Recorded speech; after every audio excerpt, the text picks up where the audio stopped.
Gill, Revelation chapter 5, verse 9. Scripture quote, "And they sang a new song," unquote. John Gill quote, "Upon a new occasion and subject, redemption by the blood of the Lamb, and his worthiness to open the sealed book, and in distinction from the old song of Moses and the children of Israel at the Red Sea. And this was a most famous and excellent song, an unheard of one, and which none could learn or sing, but the redeemed of the Lamb," unquote. Scripture quote, "saying, Thou art worthy to take the book and open the seals thereof," unquote. John Gill quote, "The Arabic version reads, Thou, O Lamb." The reason why they ascribe such fitness, ability, and dignity to him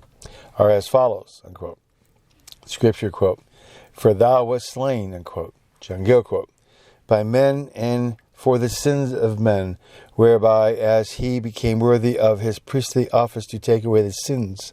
of his people, and to have all the glory of their salvation, and in his kingly office to have all power and authority, and to be exalted above every name, so in his prophetic office to have perfect knowledge as man and mediator of all the future events that were to befall his church and people, and to make them known and fulfill them," unquote. Scripture quote,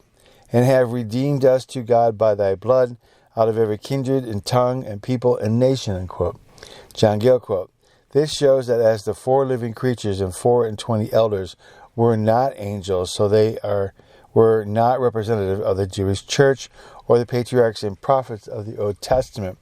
not even the apostles of the New, for they were all Jews, and could not be said to be redeemed out of every tongue, nation, and people, and also that not all mankind or every individual of human nature, but some out of all nations of the earth. For God hath chosen some, both of Jews and Gentiles, and these Christ has redeemed, and therefore the gospel is sent unto all nations, that these among them may be called and saved. The redemption of them supposes them to have been in a state of slavery and bondage, as they are by nature to sin, Satan, and the law, and signifies the deliverance from such a state, which Christ has obtained, not barely by power, but by price, as the word here signifies, used, and may be rendered, and has bought us,